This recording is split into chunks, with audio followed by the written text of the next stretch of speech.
Assalamualaikum friends, welcome to Iza's Kitchen. இன்னைக்கு நம்ம சூப்பரான சிம்பிளான சிக்கன் புலாவ் எப்படி செய்யறதுன்னு பார்க்கலாம். இப்போ 2 கப் பாஸ்மதி ரைஸை நல்லா கழுவி தண்ணியில் ஊற வச்சுக்கோங்க.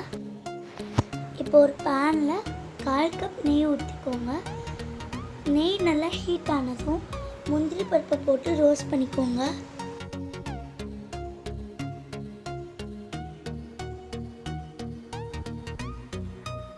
இப்போ முந்திரி பருப்பு நல்லா ரோஸ்ட் ஆனதும் தண்ணி எடுத்துடலாம்.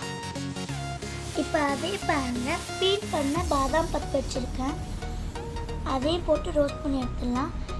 இது ஆப்ஷனல்னால் வேணான்னு ஸ்கிப் பண்ணிடுங்க. இப்போ இதையும் தனியாக எடுத்துடலாம். 2 பட்டை, ஒரு பிரியாணி இலை, 4-5 கிராம்பு, 2 ஏலக்காய் சேர்த்துட்டு ரோஸ்ட் பண்ணிக்கோங்க. இப்போ இது கூட 3 பெரிய வெங்காயம் ஸ்லைஸ் பண்ணி ஆட் பண்ணிக்கோங்க.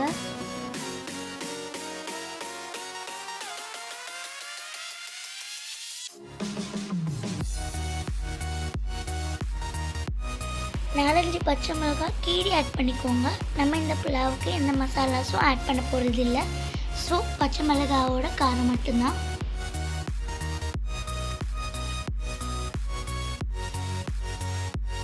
வெங்காயம் நல்லா வதங்கினதும் 2 டேபிள் ஸ்பூன் இஞ்சி பூண்டு பேஸ்ட் ஆட் பண்ணிக்கோங்க.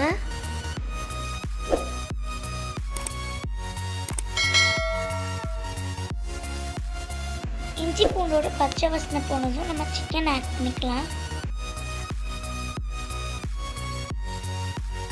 இப்போ இது கூட தேவையான அளவு உப்பு சேர்த்துட்டு நல்லா மிக்ஸ் பண்ணிக்கோங்க.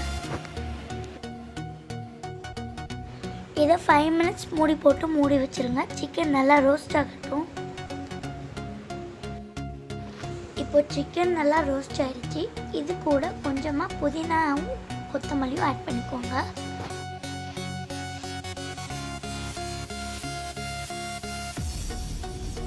இப்போ அரிசிக்கு தேவையான தண்ணி சேர்த்துக்கலாம்.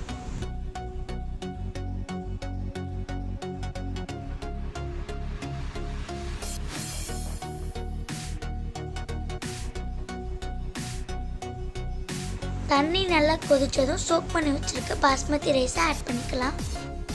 உங்களுக்கு தேவைன்னா இது கூட தேங்காய் பால் இல்லைன்னா முந்திரி பருப்பு பேஸ்ட் ஆட் பண்ணிக்கலாம்.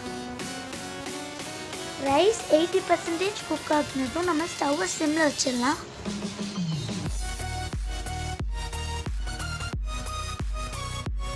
அவ்வளோதான், நம்மளோட சிக்கன் புலாவ் ரெடி ஆயிடுச்சு. இது கூட எந்த கிரேவி வச்சு சாப்பிட்டாலும் நல்லாயிருக்கும், இல்லைன்னா சிம்பிளாக ஆனியன் ரைத்தாவே போதும், நல்லாயிருக்கும். டடா, நம்மளோட சிக்கன் புலாவ் ரொம்ப சூப்பராக ரெடி ஆயிடுச்சு. மசாலாஸ் எதுவும் ஆட் பண்ணலையே, நல்லா இருக்குமா நினைக்க வேணாம், ரொம்ப சூப்பராக இருக்கும். ஃப்ளேவர் ரிச்சாக இருக்கும், கிட்ஸுக்கெல்லாம் ரொம்ப பிடிக்கும். வாங்க நம்ம இப்போ இதை டேஸ்ட் பண்ணி பார்க்கலாம். ரொம்ப எம்மியாக இருக்குது. கண்டிப்பாக நீங்கள் இந்த ரெசிபியை ட்ரை பண்ணி பாருங்கள். இந்த வீடியோ உங்களுக்கு பிடிச்சிருந்துச்சுன்னா லைக் பண்ணுங்கள், ஷேர் பண்ணுங்கள், கமெண்ட் பண்ணுங்கள், மறக்காமல் சப்ஸ்கிரைப் பண்ணுங்கள். கூடவே பக்கத்தில் இருக்க பெல் ஐக்கானை கிளிக் பண்ணுங்கள்.